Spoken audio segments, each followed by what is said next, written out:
नमस्कार दोस्तों।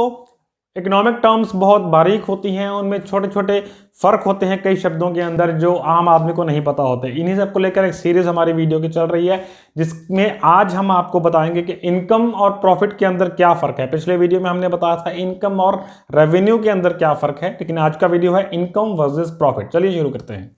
दोस्तों सबसे पहले जानते हैं प्रॉफिट का डेफिनेशन क्या है। Profit is equal to revenue minus expenses.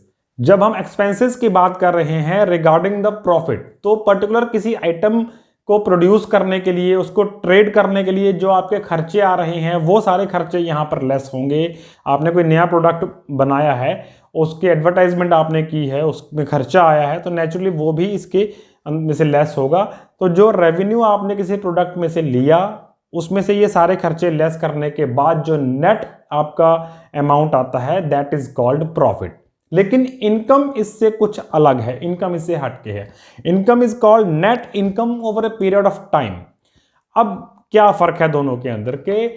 Profit तो हुआ कि छोटे टाइम के अंदर 2 महीने 3 महीने 4 महीने तक आप किसी पर्टिकुलर आइटम के अंदर डील करते रहे, आप पर्टिकुलर किसी को कोई सर्विसेज देते रहे, चाहे आप डॉक्टर हैं, प्रोफेशनल हैं, वो सब आपके प्रॉफिट्स हैं। आपने जो भी इनकमिंग आपको हो रही है, छोटे छोटे खर्चे बीच में से निकलते जा रहे हैं, वो सब आपके प्रॉफिट्स हैं। लेकिन over a period of time, mainly इसको कहा जाता है कि एक फाइनेंशियल ईयर के अंदर जो 31 मार्च को किसी फाइनेंशियल ईयर के एंड पर जो रिजल्ट्स आपके सामने आते हैं that is your net income. वो आपके प्रॉफिट्स कह देना उसको वो गलत है, क्योंकि profit doesn't relate to income directly. Profit होता है एक पर्टिकुलर आइटम जो आप बना रहे हैं, उसको आप अपने कॉस्ट से ज्यादा मूल्य पर बेच पा रहे हैं, दैट इज कॉल्ड प्रॉफिट। लेकिन इनकम आपको पूरे साल के अंदर इतने तरह तरह के खर्चे बर्दाश्त करने पड़ते हैं, सैलरीज, इलेक्ट्रिसिटी बिल, तरह तरह के टैक्सेस आपको देने पड़ते हैं, डेप्रिसिएशन होती है, बहुत सारे डैमेजेस होते हैं, प्रोडक्ट्स कुछ पड़े पड़े खराब हो जाते हैं, कुछ डेड स्टॉक हो जाता है। तो सब कुछ मिला करके जो खर्चे पड़ते हैं उनको लेस करके बनते हैं आपकी नेट इनकम।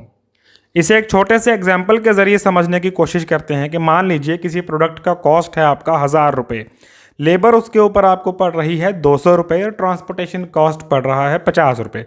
तो यानी कि कुल मिला के जो आपका कॉस्ट है वो है 1250 रुपये। इसी चीज़ को आपने 1500 रुपये में बेच दिया है, तो आपका प्रॉफिट हुआ 250 रुपये। This is called profit. लेकिन इसके साथ आपको कुछ खर्चे भी टॉलरेट करने पड़ रहे हैं। आपने लोन लिया हुआ था किसी बैंक से, उसके ऊपर आपको इंटरेस्ट देना पड़ रहा है, सपोज 20 रुपये। एडवर्टाइजमेंट आपने प्रोडक्ट का किया है, उसके ऊपर भी आपका 20 रुपये का खर्चा आता है।